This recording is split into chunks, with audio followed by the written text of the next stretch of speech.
Hi, good afternoon, everybody. I'm recording this in the afternoon. Episode 25, a quarter of the way to 100. Can you believe that? A quarter of the way. That's crazy bananas, but yet here I am, 25. That's great. But you know what? It's cold. It's cold outside. And I mean that literally and figuratively. There is so much going on.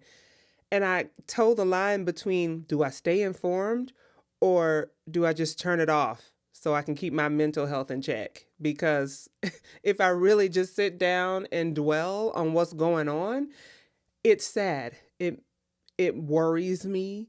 I'm highly concerned about the future of our nation.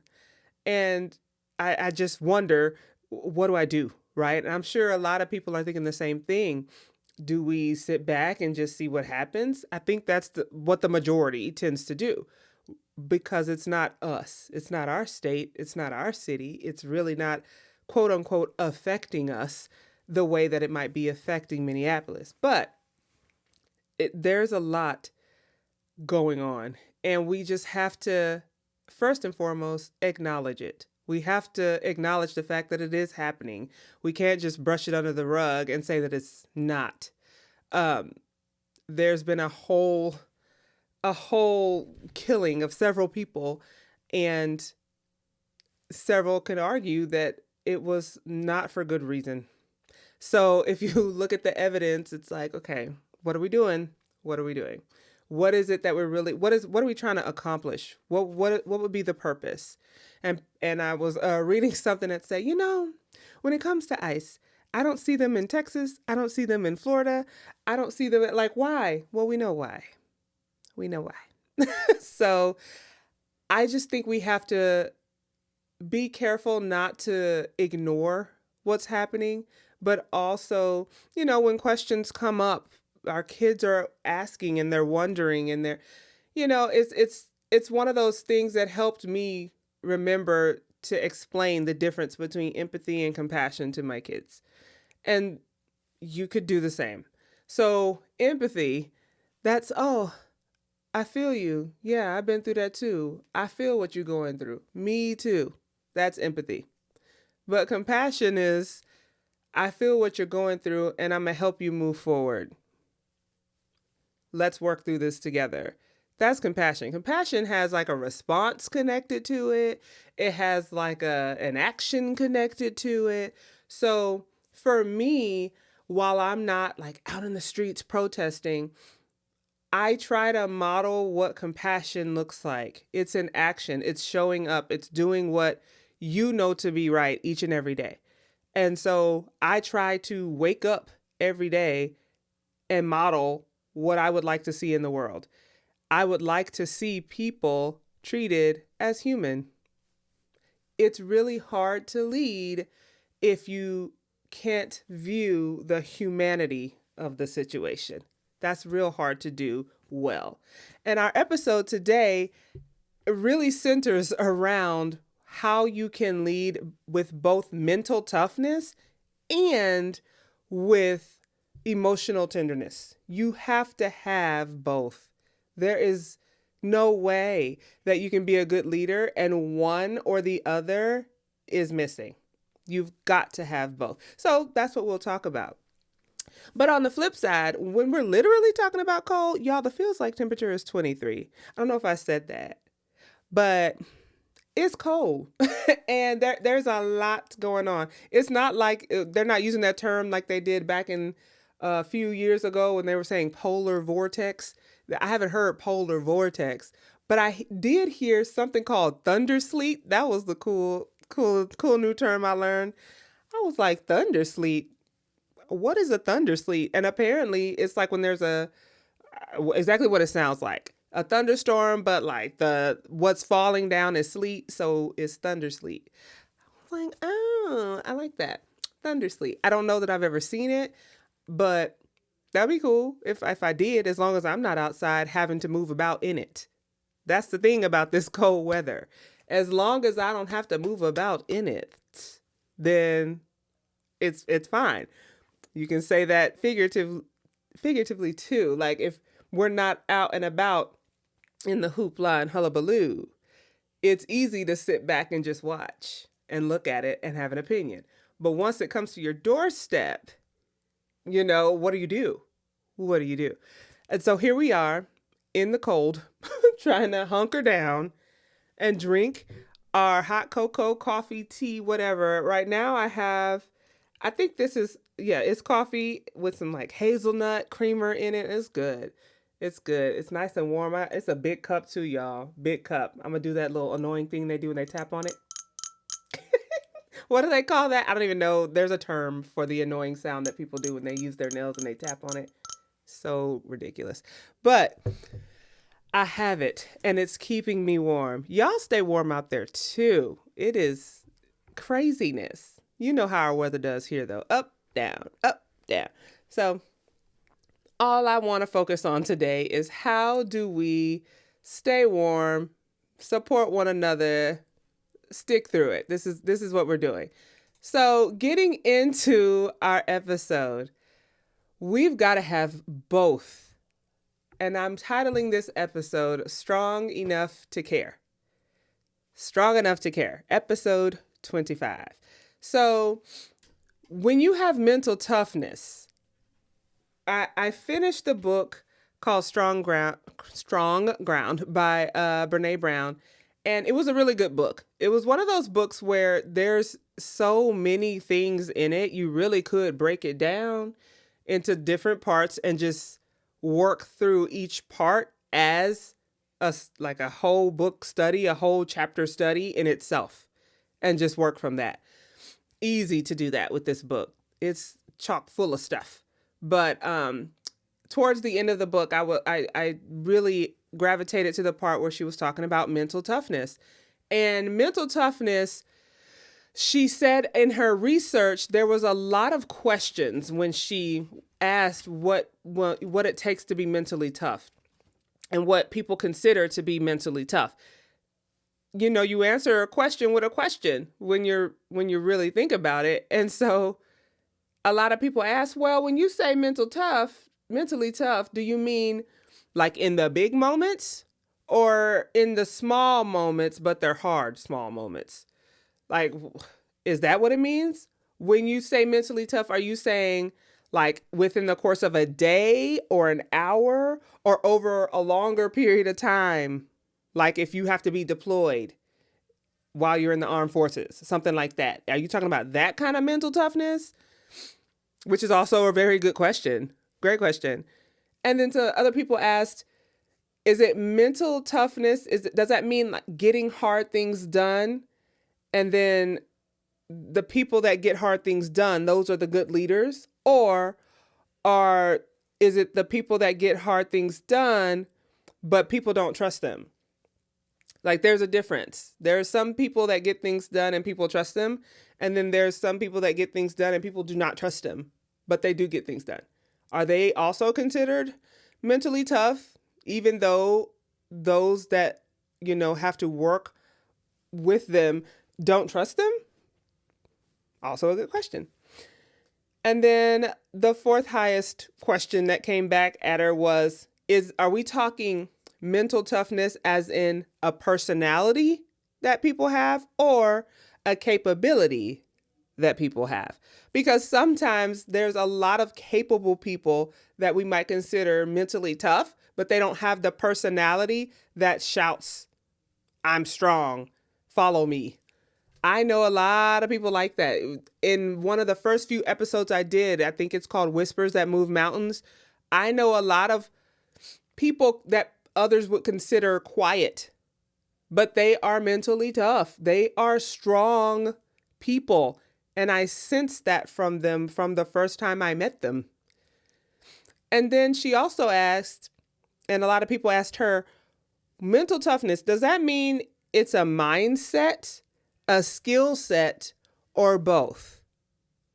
Is it something that a way of thinking or a way of living, or is it like something you just know how to do? Something you control because you just know how to do it. Something that you grow over time. So those are really good questions to push back on, because you can't just say, oh, I got mental toughness. Well, what does that even mean? What does that even mean? And one of the side notes she mentioned, which I also thought was a great point, she said, be careful with equating trauma to like a healthy adversity. That is not true. Trauma is not healthy adversity. That really tough thing that you went through that you didn't have to go through necessarily to become mentally tough. It was just a traumatic experience that you happened to get through. Doesn't mean you have a mental toughness and that was just healthy and you pushed through it. Healthy adversity. No, that was traumatic. that was traumatic. I've been through a number of traumatic things, even recently. I wouldn't consider them healthy adversity at all. I would consider it traumatic. Not the same thing. There is a difference. There is a difference. So be careful not to equate the two. You don't have to rough it and tough it out through trauma to be considered somebody that has overcome adversity. Trauma is not healthy. It's not healthy adversity at all. Okay. But you do, after her research, she found you do have to be both mentally tough and emotionally tender. You got to be both. Without both, you can't do your job well, because once again, what we do in education foundationally is rooted in caring for people. It is a people purpose. If you don't have that as part of your root, you are in the wrong business. We are working with and for people, period. Point blank, period. And so in education, we are often taught that we have to be really strong, really resilient. We got to push through. We got to hold it together. No matter what happens, we get through it. We do, but that doesn't mean that we push aside the humanity part. It's about staying grounded in your values while also being courageous and human. It's not an easy thing to do, and it is a tough balance sometimes to create. But once you've got it, you've got it. You know how to do it. You know how to do it. And if you don't, you work with people, you find people to work with that have it so that you can grow it. And you make a good team because you both do it. So in this episode, that's what we're exploring. We're exploring how we as leaders in education can have both mental toughness and emotional tenderness so that they work together to support our kiddos. So what is mental toughness? In the book, she explains it as you have to stay grounded under pressure. Don't deviate for what you know to be true. Stay grounded under pressure. It's holding your boundaries without becoming too rigid. This is what we're doing. It's making hard decisions without disconnecting from your values. And then it's continuing to move forward even when the work is heavy. And it gets heavy. We know it gets heavy to the point to where you're shaking and the sweat beads are running down your face and you don't think that you're going to be able to hold it anymore. Heavy. But as educators, mental toughness, it looks like when you just show up consistently. I cannot stress enough how important it is to show up consistently, both physically and mentally and emotionally. We have to show up. I was in a meeting recently and my leadership said to us, hey, you don't get to just have a bad day and coast. As a leader, you don't get to do that. You have to show up every day and do the work every day. You don't get to do that. You have to model what consistency actually looks like. Got it. That's what we do. Mental toughness also looks like holding to your high expectations. If it's an expectation at the beginning of the year, it's an expectation in the middle of the year, and it's an expectation on the last day. Hold to the high expectations. They don't change. They're still high throughout the year. You have to stay mission focused. The way that we are going to reach what we say is the vision, then that's what we're going to do. Hold to it. Stay focused on it. If that's what we say we're going to do, do it. Do it. If we said that we're going to be tutoring specific students based on the needs that they have because we use data and the data told us they have those needs, tutor them. Do what you said you were going to do. Do it. Do it. And then leading with clarity during uncertainty. No one wants to be confused. We talk about this all the time. No one wants to be unsure. No one wants to be unclear. No one wants to be told to move along a path and they don't know where they're going. No one wants to do that. Anywhere, anyhow. So we as leaders have to make sure the path is clear and that they know how to get through it. So that's what we do.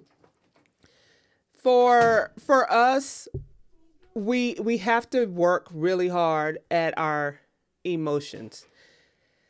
It doesn't mean you don't have any. On the contrary, it means that you probably do have a lot of emotion and you do show that you are a human being. So we do have to make sure that we're using our emotional intelligence. I've heard that a lot. You probably heard that a lot too. Since the pandemic, I've heard that word a lot more. I think because we all became a lot more introspective because we were inside a lot and we decided to really take the time to think through what am I doing and why and how. And so we use that term emotional intelligence a lot more since 2020. Nothing wrong with it. We just have to be sure that we know why. Emotional tenderness. Some people would think, okay, that's weak. Emotional tenderness is weak. It's not weak. It just means you're aware of emotions, not just yours, other people's. You have to know where they're coming from and how those emotions are leading their decision making.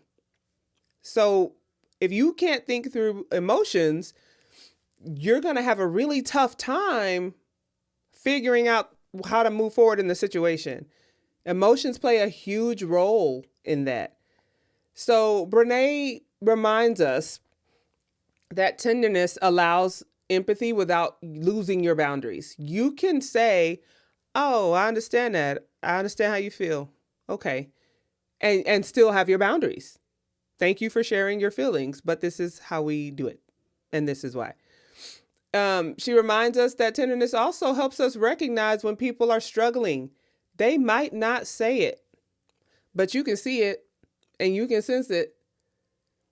That comes with tenderness. You can tell by the look on someone's face. You can tell by the glaze in their eyes. You can tell by the way they walk and the way they hold their shoulders and their head what kind of space they might be in.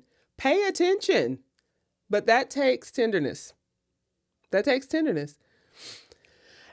She also says that tenderness keeps us connected on purpose and people. So we know why we're there. We know we have to ensure that students are growing. We get that. But we also know that there are people that work with these young people. And the young people are also people.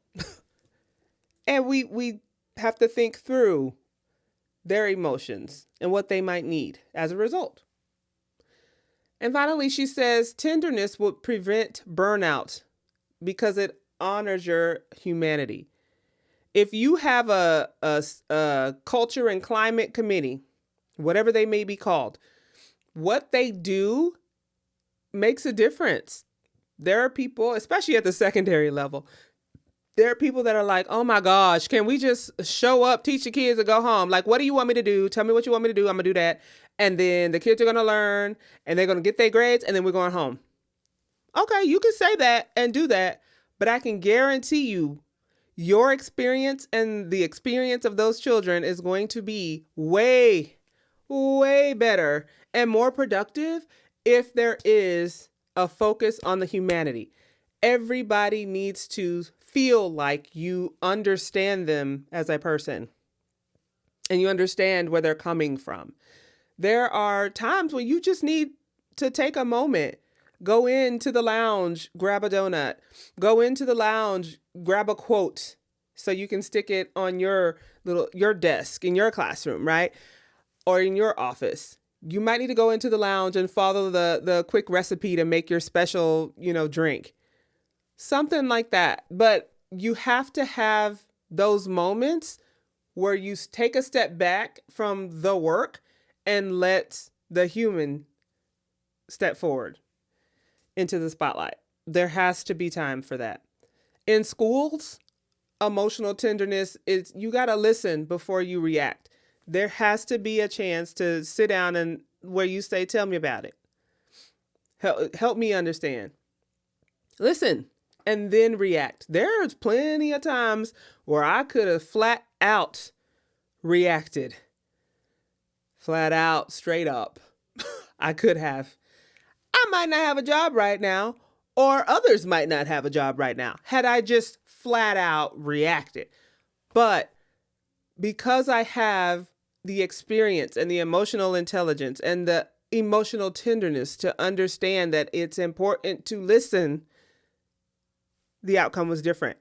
I listened first, and then I reacted. You have to honor that students and staff have experiences that you may or may not know about, and they may or may not tell you, and the parents may or may not tell you. I'm always honored when parents share something that's going on with their child or in their family that they didn't necessarily feel comfortable sharing previously, because it shows that they trust our ability to use that information for the betterment of their child, for the betterment of that child's environment. I appreciate that. It helps us to work with them, right? And there has to be a trust there for that to occur. So I'm always honored by that. I always honor the experience that people have. I also recognize the emotional labor. It takes a toll. Education takes a toll on you. I remember watching back in the day, The Sixth Sense. I'm telling my age. I saw The Sixth Sense in the movie theater with my friend. That's how old I am. But I sat in that movie theater and I remember thinking to myself, oh my gosh, that psychiatrist, what a heavy load to take home everything that these people are telling you every day. And you just have to go home and be like, okay, everything's fine. Everything's normal when you've just had all this stuff dumped on you. I, at one point, thought I could be a psychologist. I could be a psychiatrist until I saw The Sixth Sense. And I was like, no, I can't. I can't do that. That's a lot to hold. It's a lot to hold on to and not carry. I know. I wonder if it's a requirement. I'm not sure, but I would hope that it is. Every psychiatrist has a psychiatrist or a psychologist, somebody that they talk to. There is no way that you just take on all of that and you just know how to drop it and you don't have anybody that you're talking to about it. Like, I think they should all have that. Just like every doctor has a doctor. You need a doctor too. I don't advise you to be your own doctor. I think you should go to someone else for another opinion. Doesn't mean that you are not smart enough to figure it out on your own. It just means that it's helpful to have the insight of another individual that you trust. That's all. Same thing with emotional labor in education. We know what it feels like. We know what we carry. So that's why the importance of connections between coworkers, your team dynamic. Y'all feel the same thing. Y'all know what it's like to be in your shoes. So you should have someone to talk to about the emotional toll of it all. And sometimes it's not the job, sometimes it's home or whatever else. But as people, you should have those people to lean on and support you through it. Um, and then allowing space for just fixing things and grace, repair and grace. That's what emotional tenderness looks like. There will be times where there are issues. Why? Because we're human beings and we don't always agree. And that is normal. It's normal. We aren't supposed to always agree. And I would question groups and teams that are always 100% aligned. I would be like, y'all don't never ask any questions. Y'all don't never like, not buck, but like just question what someone says. You just take it at face value. There's no questions about it. There's no dissension. To me, growth really happens when questions are asked. When you start questioning this or that and the why and where did that come from and how does this help? When you start doing that, that's where growth happens. But if everyone's like, okay, all right, that really can be detrimental to a team because you're just kind of relying on what's given to you without digging deeper into the how this supports where you're trying to go. You have to be careful of that. So there should be a space to allow for that kind of rumbling, as Brene calls it. Just that good, healthy rumbling. You need to have it within your teams. But sometimes even a good, healthy rumble can lead to a little bit of a crack because people's feelings get involved. And we just have to remember, we are not rumbling against the person. We're rumbling against the idea. And that's not always apparent. So there's some repairing that has to be done. We have to repair the relationship. We have to repair, the connection in the team. We have to have some grace with one another, but that doesn't happen if somebody doesn't have the emotional tenderness to make it happen. It has to be there. And so why do we need both? Why do we have to have mental toughness and emotional tenderness? Because if you don't have both, you run the risk of being too rigid because you're mentally tough and this is how we're doing it and you don't go against it. Or too inconsistent because I'm emotionally tender, but I don't have any grounded standards. So we kind of loosey-goosey. We don't need that either. Got to have both. You can also run the risk of being too transactional. I expect you to do this. You do it. You do it. Good. You get to keep your job. Like that. It's very transactional. And then the tenderness part is like, it's unclear though.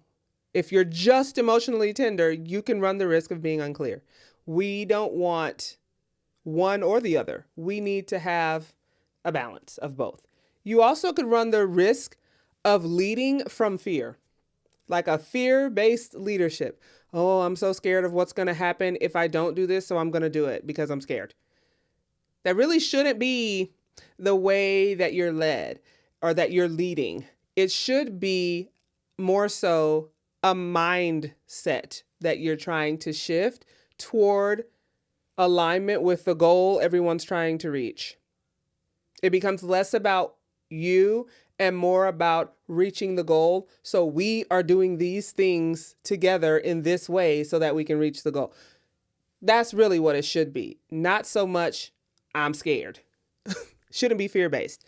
And then on the other hand, if you're just leading from emotional tenderness, it's emotionally draining because now we're just so worried about feelings that we don't get anything done. And we're just, all we care about is how people feel. That also doesn't get things done. We need to make sure that we're getting to the root of what needs to happen here, learning. So you got to have both. And then another thing Finally, if you're just mentally tough and that's it, and everybody views you as such, you run the risk of people feeling like emotionally it's just unsafe. I don't show any emotion. I don't share what's going on. Personally, that might be affecting my work. I'm scared to try anything and take any risks. It's just unsafe. We don't want that. If you're just leading from this emotionally tender place, then again, unstable. Nobody wants to deal with instability and things being unsustainable. You need things that can last over time, not just, everything was fine when they were happy, but now our leader is upset. And so now things are crumbling. That's not how it should work.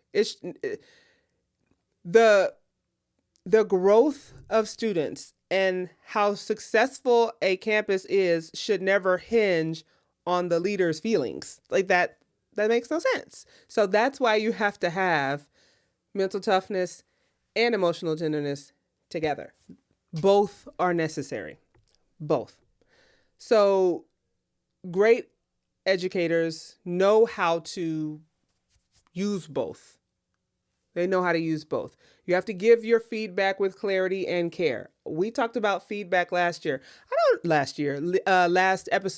I don't know why I had so much to say about feedback. I think it was just really deep down rooted how I felt about it, because I've been in places where it's like I didn't get any feedback.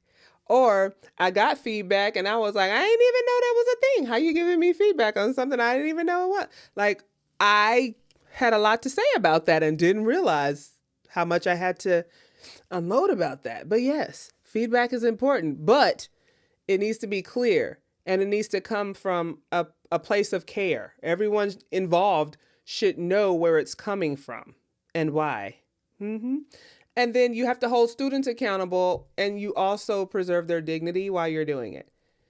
We're not saying we're going to be emotionally tender. So when little Johnny does something or little Catherine does something, we don't hold them accountable because we're going to be emotionally tender. No, that is not how that works. We have standards.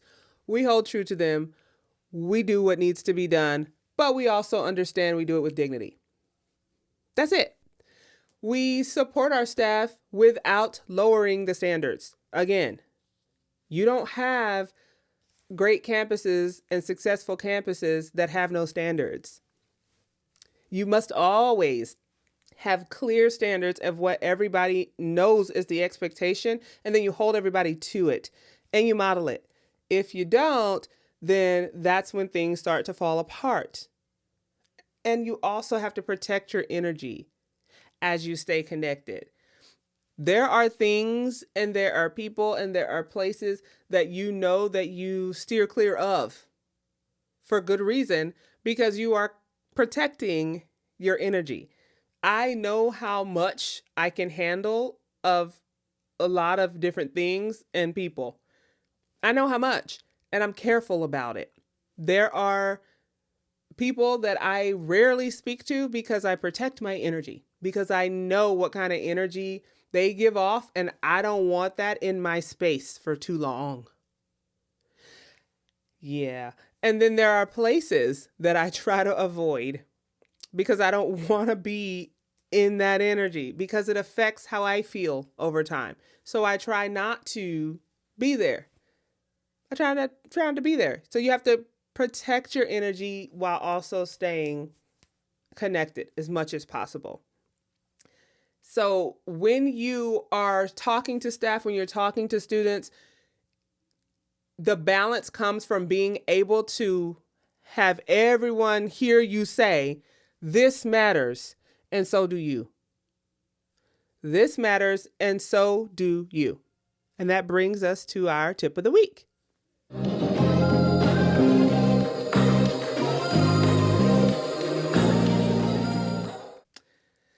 This week's tip of the week is a strength check-in. Strength check-in, okay? You need to remember Before you have a hard conversation or a hard decision that you have to make, you need to ask yourself, am I being clear with what I'm about to say? Am I being kind with what I'm about to say? Am I staying aligned to my values? Grounded.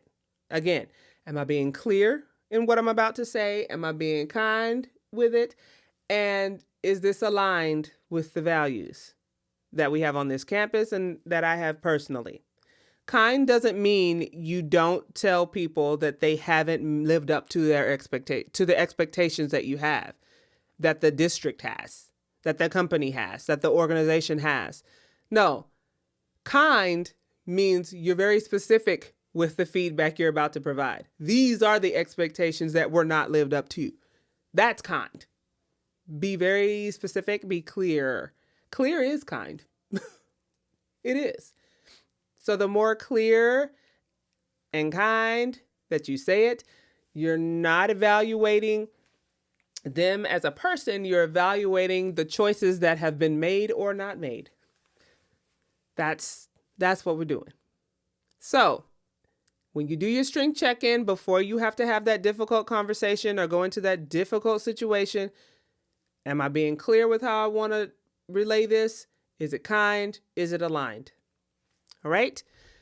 So as we discussed, education doesn't need a lot of more tough people, more harder people that just like, yeah, I got this. They ain't soft. That's not what education needs. That is not what it needs. It needs braver people. People that have both mental toughness so that they keep standing and emotional tenderness so that they stay connected to one another and to the purpose for why we're all here. And so just keep in mind that when you can do both at the same time, you are the leader that we're looking for. You are the leader that the world needs. You are mentally tough. You are emotionally tender. And remember that you can be strong enough to care. Rediscover your joy. Embrace your true self. Let them see you.